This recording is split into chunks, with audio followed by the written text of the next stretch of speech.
പൊടി ഇവിടെ ഒരു ഫാഷൻ ഷോ ഉണ്ടായിരിക്കണം. അപ്പോൾ അതിനകത്ത് പൊടിയുടെ തന്നെ ഒരു 15 ഡിസൈൻസ് ഉണ്ടായിരുന്നു. എന്താണ് ഇങ്ങനെ ഒരു ഫാഷൻ ഷോയിൽ വന്നത്? ഡാലു എന്ന് പറഞ്ഞ സാറിനെ എനിക്ക് കുറേ വർഷങ്ങളായിട്ട് അറിയണതാണ്. ഞാൻ എൻ്റെ ബ്രാൻഡിൻ്റെ കുറേ ഷോസ് ചെയ്തിട്ടുണ്ട്. പക്ഷേ ഡാലു സർ കൊറിയോഗ്രാഫി ചെയ്തിട്ടുള്ള ഷോസാണ് ഞാൻ ചെയ്തിട്ടുള്ളത്. ഇതാൾ ആദ്യമായിട്ട് ഇൻഡിപെൻഡൻ്റ് ആയിട്ട് ഒരു ഇൻഡിവിജ്വൽ ഷോയാണ് ചെയ്യുന്നുണ്ടായിരുന്നത്. അതിൻ്റെ ഒരു പാട്ടാവാൻ സാധിച്ചു. ഭയങ്കര സന്തോഷം. പൊടീസിൻ്റെ പേരിലുള്ളൊരു ഡിസൈൻസ് ആണോ അത്? അതെ. അപ്പോൾ അത് പൊടി ആരതിപ്പൊടിയുടെ തന്നെ ഡിസൈൻസ് ആണല്ലോ? അതെ. ഇതാണ് ഭയങ്കരമായ ചോദ്യം. എന്നിട്ട് പെട്ടെന്ന് കിട്ടുന്നതാണ് അല്ലത് ചിരിച്ചെല്ലാം കൂടി തമാശ രൂപമാക്കിയത് ചോദിച്ചോ. അല്ല എന്താണ് ഇതായത് ഇവിടെ മറ്റേ അതായത് ആദിവാസി ഷൂ ഇതായിരുന്നു വയനാട് വെച്ചിട്ടാണ് ഷോ നടന്നത്. അപ്പോൾ എന്താണ് ഇതിനകത്ത് വെറൈറ്റി ആയിട്ട് കൊണ്ടുവന്നത്? വെറൈറ്റി ആയിട്ടൊന്നുമല്ല. എൻ്റെ അടുത്തൊരു 2 days മുമ്പാണ് സാർ വിളിച്ച് പറയുന്നത് ഇങ്ങനൊരു ഇതുണ്ട്, വരാൻ സാധിക്കും എന്നുള്ളത്. എനിക്ക് ഓൾറെഡി ഒട്ടും ഫിസിക്കലി വയ്യ. അത് കാരണം കൊണ്ട് ഞാൻ ചെയ്യുന്നില്ല എന്ന് വിചാരിച്ചത്. പക്ഷേ നല്ലൊരു ഓപ്പർച്യൂണിറ്റിയാണ്. സാറിൻ്റെ കൂടെ വർക്ക് ചെയ്യാന്ന് പറഞ്ഞിട്ടുണ്ടെങ്കിൽ ഭയങ്കര കംഫർട്ടബിളാണ് നമുക്ക്. മാത്രമല്ല ഭയങ്കര ഡെഡിക്കേറ്റഡ് ആയിട്ടുള്ള ഒരാളാണ്. അപ്പോൾ സാറ് അങ്ങനെ 2-3 വട്ടം എൻ്റെ അടുത്ത് ചോദിച്ചപ്പോൾ എനിക്കത് മിസ് ചെയ്യണം എന്ന് തോന്നിയില്ല. അത് ഇപ്പോൾ എനിക്ക് തോന്നുന്നു ഞാനത് ചെയ്തില്ലായിരുന്നെങ്കിൽ എനിക്ക് വലിയ നഷ്ടമായിരുന്നു. കാരണം കണ്ടായിരുന്നല്ലോ നല്ല അടിപൊളിയായിട്ടായിരുന്നു അവരെല്ലാം സെറ്റ് ചെയ്തിരുന്നത്. സ്റ്റേജ് ആണെങ്കിലും ഓഡിയൻസ് ആണെങ്കിലും എല്ലാം. അതായത് നമ്മുടെ കൂടെ ഉണ്ടായിരുന്ന ഡിസൈനേഴ്സ് ആണെങ്കിലും അവരുടെ വർക്ക് ആണെങ്കിലും എല്ലാം ഒന്നിനൊന്ന് എല്ലാവരും ഭയങ്കര അടിപൊളിയായിട്ടാണ് ചെയ്തിരിക്കുന്നത്. ഷോർട്ട് ടൈമിലാണ് നമുക്ക് ഈ ഒരു ഓപ്പർച്യൂണിറ്റി വന്നത്. അത് കാരണം കൊണ്ട് നമ്മുടെ ഒരു എക്സ്പെക്റ്റേഷൻ അനുസരിച്ചുള്ള സംഭവങ്ങൾ സെറ്റ് ചെയ്യാൻ പറ്റിയില്ലെങ്കിലും ഉള്ളതുപോലെ അത്യാവശ്യം നല്ല രീതിയിൽ ചെയ്തു. ഈ ട്രൈബ്സിൻ്റെ വാക്സ് അവരുടെ നടത്തം ഒക്കെ കഴിഞ്ഞപ്പോൾ അവർ തന്നെ പറയണ്ടായിരുന്നു ഇത് ആർക്കും പറ്റും, ഇതിപ്പം ഒരു ടീമിന് മാത്രമല്ല ഞങ്ങൾക്കും പറ്റും എന്നവർ തെളിയിക്കേണ്ടായി. ഒരു ചരിത്രം കുറിച്ചു അതിനെപ്പറ്റി എന്താണ് ശരിക്കും പറയുന്നത്? അങ്ങനെ കാറ്റഗറൈസ് ചെയ്യേണ്ട ആവശ്യമില്ലല്ലോ. ട്രൈബ്സ് അല്ലെങ്കിൽ നമ്മളങ്ങനെ എല്ലാവർക്കും എല്ലാം പറ്റും. ഇപ്പോൾ ഞാൻ തന്നെ വലിയൊരു എക്സാമ്പിളാണ്. കാരണം ഞാൻ ഭയങ്കര ഷൈ ആയിട്ടുള്ള ഒരാളായിരുന്നു. അപ്പം ഞാനൊരു ലാസ്റ്റ് 7 years ആയിട്ട് എനിക്കുള്ളൊരു മാറ്റം എന്താണെന്നുള്ളത് എനിക്കറിയാം, എന്നെ അറിയുന്നവർക്കറിയാം. പെട്ടെന്നൊരു ദിവസം ഉണ്ടായിട്ടുള്ള ഒരു മാറ്റം കാര്യങ്ങളല്ല. അപ്പോൾ നമുക്ക് എല്ലാവർക്കും വിചാരിച്ചാൽ പറ്റും. എനിക്ക് സ്റ്റേജിലൊക്കെ കയറാൻ ഭയങ്കര ടെൻഷനുള്ള ഒരാളാണ്. പക്ഷേ ചെയ്ത് അതിൽ ഒരുപാട് മാറ്റങ്ങൾ വന്നു. അപ്പോൾ എല്ലാവർക്കും എല്ലാം പറ്റാത്തതായിട്ടൊന്നുമില്ല. നമ്മൾ ട്രൈ ചെയ്യുകയാണ്, അതിനു വേണ്ടി എഫേർട്ട് ഇടുകയാണെന്നുണ്ടെങ്കിൽ എല്ലാവർക്കും ചെയ്യാവുന്നത് തന്നെയേ ഉള്ളൂ. എന്താ കല്യാണം? കല്യാണം June 26 ചെയ്യണം. അല്ല നേരത്തെ പറഞ്ഞിരുന്ന ടൈം എടുക്കാണ്ടാണ് എൻഗേജ്മെന്റ് അധികം ടൈം എടുക്കാതെ ചെയ്തിട്ടുണ്ടായിരുന്നു. കല്യാണത്തിന്റെ സമയം എടുത്തായിരിക്കും ചെയ്യുന്നതെന്ന് പറഞ്ഞു.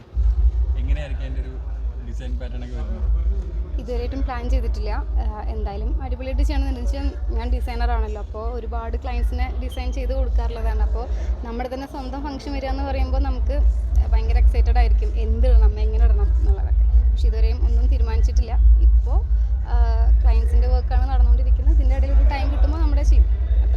അതുപോലെ റോബിച്ചേട്ടൻ കഴിഞ്ഞ ദിവസം കണ്ടപ്പോൾ പറഞ്ഞിരുന്നു വിവാഹത്തിന് ശേഷം ഇന്ത്യക്ക് പുറത്തേട്ട് പോവാണ്, നിങ്ങൾ രണ്ടുപേരും പുറത്തായിരിക്കും താമസിക്കുന്നത്. അതിനെക്കുറിച്ച് എന്താ പറയുന്നത്? അങ്ങനെയല്ലല്ലോ പറഞ്ഞിട്ടുണ്ടായിരുന്നത്. ആൾ പറഞ്ഞത് അങ്ങനെ പോകണമെന്ന് ആഗ്രഹമുണ്ട്. അതിൻ്റെ അർത്ഥം അവിടെ സെറ്റിൽഡ് ആവണമെന്നല്ല. അപ്പോൾ നമുക്ക് ഒരാഗ്രഹം ഉണ്ടാവുമല്ലോ, കുറേ സ്ഥലങ്ങൾ കാണണം, പോകണം, അല്ലെങ്കിൽ ഇപ്പോൾ വർക്ക് ചെയ്യണതിൻ്റെ ഭാഗമായിട്ട് പോകേണ്ടി വരും. അങ്ങനെയാണ് ആൾ ഉദ്ദേശിച്ചിട്ടുള്ളത്. അവിടെ എന്തെങ്കിലും അവിടെ സെറ്റിൽഡ് ആകാൻ പറ്റില്ല. എൻ്റെ ബിസിനസ് നാട്ടിലാണ്. റോബിൻ ചേട്ടനാണെങ്കിലും കൂടുതൽ നാട്ടിലാണ് കാര്യങ്ങളൊക്കെ.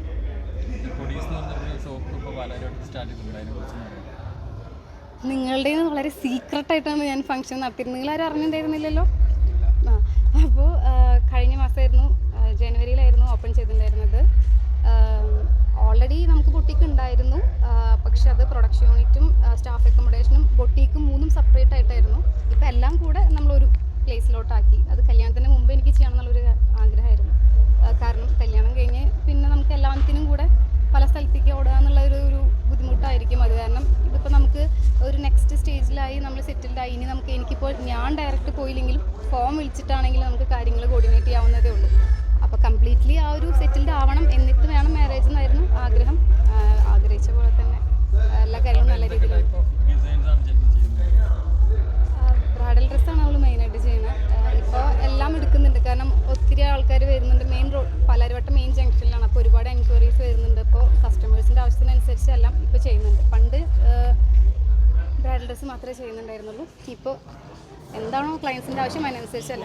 ഇപ്പോൾ ഭയങ്കര ചർച്ചയായിട്ട് വരുന്ന ബിഗ് ബോസിൻ്റെ പെഡിഷൻ ലിസ്റ്റിലൊക്കെ ആൽബിപ്പൊടിയുടെ പേര് കാണാറുണ്ട്. അപ്പോൾ അതിനെ എന്തെങ്കിലും വിളിച്ചിരുന്നോ എന്തെങ്കിലും ഇൻ്റർവ്യൂസ് എന്തെങ്കിലും കഴിഞ്ഞു അങ്ങനെ എന്തെങ്കിലും ഇല്ല, അങ്ങനെ ഒന്നുമില്ല.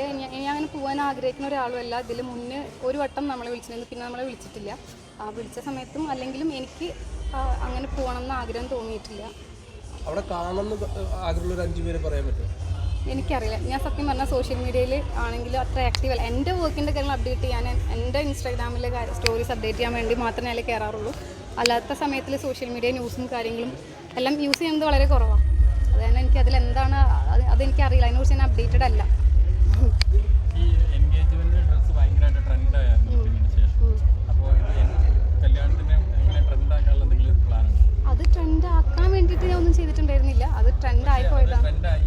അപ്പോൾ ഇനി ഒരു ടെൻഷൻ ഉണ്ടാവില്ല എന്തായാലും അതിനെക്കാളും? ഇല്ല, എനിക്ക് ഭയങ്കര ഇഷ്ടമുള്ള കാര്യമാണ്. എന്തെങ്കിലും ഫംഗ്ഷൻ വരുമ്പോൾ ഒരുങ്ങി പോകാനും ഡ്രസ്സ് ചെയ്യാനൊക്കെ ഇഷ്ടമുള്ള കാര്യം. അപ്പോൾ നമ്മുടെ കല്യാണം എന്ന് പറയുമ്പോൾ കുറച്ച് നല്ല രീതിയിൽ ഡ്രസ്സ് ചെയ്യണമെന്ന് ആഗ്രഹമുണ്ട്. അത്രേ ഉള്ളൂ. ട്രെൻഡ് ആക്കണം ഒന്നും ഇല്ല. ഫെബ്രുവരി 14 അല്ല, ഫെബ്രുവരി 16 നമ്മുടെ എൻഗേജ്മെന്റ് കഴിഞ്ഞ ദിവസമാണ് അനൗൺസ് ചെയ്തത്. അപ്പോൾ ആ ഒരു പ്ലാൻ ആയിട്ടായിരുന്നു? അതെൻ്റെ പ്ലാനായിരുന്നു. കാരണം എനിക്ക് വേണ്ടിയിട്ടായിരുന്നു ഇത് കുറച്ച് ഡിലേ ആക്കിയിട്ടുണ്ടായിരുന്നത്. അപ്പോൾ എനിക്ക് എൻ്റേതായ ചില കാര്യങ്ങളുണ്ടായിരുന്നു, അത് കാരണം കൊണ്ടായിരുന്നു. അപ്പോൾ റോബിൻ ചേട്ടൻ അപ്പോഴത്തേക്കും പിന്നെ റോബിൻ ചേട്ടനും കുറച്ച് കാര്യങ്ങൾ ബിസിനസ്സും കാര്യങ്ങളൊക്കെ വന്നു. അപ്പോൾ നമ്മൾ രണ്ടുപേരും പ്ലാൻ ചെയ്തിട്ടാണ് ഈ ഒരു ടൈം എടുത്തത്. രണ്ടുപേരുടെ കാര്യങ്ങൾ ഓൾമോസ്റ്റ് എല്ലാം ഓക്കെ ആയി. ഇനിയിപ്പോൾ നമുക്ക് കല്യാണം കഴിക്കുന്നതുകൊണ്ട് ഡേറ്റ് ഫിക്സ് ചെയ്യുന്നതുകൊണ്ടും കുഴപ്പമില്ല. അപ്പോൾ എൻഗേജ്മെൻറ്റ് കഴിഞ്ഞ ദിവസം തന്നെ പറയുകയാണെങ്കിൽ നല്ലതല്ലേ? കല്യാണം ഗുരുവായൂരിലായിരിക്കും? ആയിരിക്കും, ഗുരുവായൂരായിരിക്കും. അതായിരുന്നു ലാസ്റ്റ് മാസ് ക്വസ്റ്റ്യൻ. അയ്യോ അല്ല, അതെനിക്കറിയില്ല. ഞാനല്ല എൻഗേജ്മെൻറ്റിന് ഞാൻ പാറ്റേൺ കാണിച്ചു കൊടുക്കും. ചെയ്തത് വേറൊരു ചേച്ചിയായിരുന്നു. ചേച്ചി അടിപൊളിയായിട്ട് ചെയ്തിട്ടുണ്ടായിരുന്നു. അപ്പോൾ ഇത്തവണ ആരാ ചെയ്യാന്ന് എനിക്കറിയില്ല. എനിക്കറിയില്ല. എൻ്റെ കാര്യങ്ങളൊന്നും പ്ലാൻഡ് അല്ല. ഓരോ സിറ്റുവേഷൻ അനുസരിച്ച് വരുന്നതിൽ നിന്ന് നല്ലത് നോക്കി ചെയ്യുക. സിനിമ നല്ല ബിസിനസ് ആണെങ്കിലും എന്ത് കാര്യമാണെങ്കിലും ഞാൻ ഭയങ്കര വെൽ പ്ലാൻഡ് അല്ല. സാഹചര്യങ്ങൾക്ക് അനുസരിച്ചിട്ട് നമുക്ക് പറ്റുന്ന രീതിയിലുള്ള കാര്യങ്ങൾ ചെയ്തു പോകും. അത്രയും. ഇന്ന് എനിക്ക് കുറച്ചുകൂടി സന്തോഷം ഉള്ള കാര്യം എന്ന് വെച്ചാൽ, പണ്ട് ഞാൻ ഷോസ് ചെയ്യുമ്പോൾ എൻ്റെ പാരൻസ് ഉണ്ടാവാറില്ല. കാരണം അച്ഛൻ പുറത്തായിരുന്നു. പിന്നെ അച്ഛനില്ലാതെ അങ്ങനെ അധികം പുറത്ത് വരുന്ന ഒരു കൂട്ടത്തിലല്ല. പക്ഷേ ഇത്തവണ എൻ്റെ പാരൻസ് എൻ്റെ കൂടെ ഉണ്ടായിരുന്നു. അതാണ് എനിക്ക് ഭയങ്കര ഒരു സന്തോഷം. തന്നെ 7 വർഷം മുമ്പ് ഡാലുവിൻ്റെ ഷോ ചെയ്യുന്ന സമയത്ത്, ഡാലു സാറിൻ്റെ കൂടെ ഞാൻ ഷോ ചെയ്യുന്ന സമയത്ത് അച്ഛനൊന്നും ഉണ്ടായിരുന്നില്ല. ഇത്തവണ ഒരു ഫസ്റ്റ് ടൈമാണ് ഞാൻ അങ്ങനെ റാമ്പ് എൻ്റെ ബ്രാൻഡിൻ്റെ തന്നെ ഷോ മുന്നേ ചെയ്തിരുന്ന സമയത്ത് അച്ഛനൊന്നും ഉണ്ടായിട്ടുണ്ടായിരുന്നില്ല. അപ്പോൾ ഇത്തവണ അച്ഛനും അമ്മയും ഉണ്ടായിരുന്നു. അതിലൊരു സന്തോഷം. റോബിൻ ചേട്ടൻ ഉണ്ടായിരുന്നില്ല, അതിൻ്റെ ചെറിയൊരു വിഷമം ഉണ്ടായിരുന്നു. റോബിൻ ചേട്ടൻ വരണം വിചാരിച്ചതായിരുന്നു, പക്ഷേ അത് ആൾക്ക് വരാൻ പറ്റില്ല. അതിൻ്റെ ചെറിയൊരു വിഷമമുണ്ട്. ബാക്കിയെല്ലാം കംപ്ലീറ്റ്ലി ഭയങ്കര ഹാപ്പിയാണ്. മതി. അടുത്ത സീസൺ വരാൻ പോകുന്നത് ബിഗ് ബോസ്. അപ്പോൾ റോബിൻ ഇപ്പോഴും ആളുകൾ ഭയങ്കരമായിട്ട് നമ്മൾ വീഡിയോ ഇടുമ്പോൾ പോലും നല്ല കമൻസും കാര്യങ്ങളൊക്കെ വരാറുണ്ട്. അപ്പോൾ അതിനെക്കുറിച്ച് എന്താണ് പറയുന്നത്? ഇത്രയും സീസൺ ഏറ്റവും കൂടുതൽ ആരാധകരുള്ള, ഏറ്റവും കൂടുതൽ സോഷ്യൽ മീഡിയയിൽ റീച്ചുള്ള കണ്ടസ്റ്റന്റ് ഇപ്പോഴും റോബിൻ തന്നെയാണ്. അതിനെക്കുറിച്ച് എന്താ ശരിക്കും പറയാം? ഭയങ്കര സന്തോഷമാണ്. കാരണം നോർമലി വിന്നറായിട്ടുള്ള ആൾക്കാർക്കായിരിക്കും കൂടുതലും അത്രയും സപ്പോർട്ട് ചെയ്തിട്ടുള്ളവരെല്ലാവരും അതിൽ വിന്നറായിട്ട് വരുന്നത്. റോബിൻ ചേട്ടൻ വിന്നർ പോലും അല്ലാതെ ഇത്രയും ഫാൻസ് അതേപോലെ അന്ന് സപ്പോർട്ട് ചെയ്തിരുന്ന ആൾക്കാർ ഇപ്പോഴും സപ്പോർട്ട് ചെയ്യുന്നുണ്ട്, അല്ലെങ്കിൽ അവർ അതേപോലെ ഇഷ്ടപ്പെടുന്നുണ്ട് എന്ന് പറയുമ്പോൾ സന്തോഷമാണ്. ഒരു 70 ഡേയ്സ് കൊണ്ടാണല്ലോ ഇത്ര ഒരാൾ നമ്മൾ ഇഷ്ടപ്പെടുക എന്നുള്ളത്, ഇഷ്ടപ്പെടിപ്പിക്കുക എന്നുള്ളതും അത്രയും എല്ലാവർക്കും പറ്റുന്ന ഒരു കാര്യമല്ല. ഇപ്പം എന്തായാലും ഇഷ്ടപ്പെടുന്ന ആൾക്കാരെ പോലെ ഇഷ്ടപ്പെടാത്ത ആൾക്കാരുണ്ട്. പക്ഷെ എന്നാലും നമുക്ക് പോസിറ്റീവ് സൈഡ് മാത്രം നോക്കിയാൽ മതിയല്ലോ. അപ്പം അത്രയും ഒരു ഷോർട്ട് ടൈമിൽ ഇത്രയും ആൾക്കാരെ കൊണ്ട് ഇഷ്ടപ്പെടിപ്പിക്കുക, അല്ലെങ്കിൽ അത്രയും ഒരു സപ്പോർട്ട് ഉണ്ടാക്കിയെടുക്കുക എന്ന് പറയുന്നത് വലിയൊരു കാര്യമാണ്. എല്ലാവർക്കും പറ്റുന്ന കാര്യമല്ല. അപ്പോൾ അതിനെ നമ്മളെപ്പോഴും അക്സെപ്റ്റ് ചെയ്യണം. എല്ലാവരും അക്സെപ്റ്റ് ചെയ്യണമെന്നല്ല, എനിക്കത് എൻ്റെ പാർട്ട്ണർ എന്നുള്ളൊരു രീതിയിൽ നോക്കുമ്പോൾ എനിക്കത് വലിയൊരു കാര്യമാണ്. പിന്നെ ആ ഷോ കഴിഞ്ഞു. ഇപ്പോൾ ആളുടെ വേറെ കാര്യങ്ങളും ബിസിനസ്സും കാര്യങ്ങളൊക്കെ ആയിട്ട് അങ്ങനെ പോകുന്നു. അപ്പോൾ ഞാനും എൻ്റെ കാര്യങ്ങളൊക്കെ ആയിട്ട് പോകുന്നു. നമ്മൾ രണ്ടുപേരും ഏകദേശം ഓക്കെ കംപ്ലീറ്റ്ലി നമ്മുടെ കാര്യങ്ങളെല്ലാം പ്ലാൻ ചെയ്ത പോലെ എല്ലാം കഴിഞ്ഞപ്പോൾ നമ്മൾ കല്യാണത്തിൻ്റെ ഡേറ്റ് ഫിക്സ് ചെയ്തു. പിന്നെ അത് അറിയിക്കണം തോന്നി ഞാൻ അറിയിച്ചു. അത്രയും. Okay, thank you.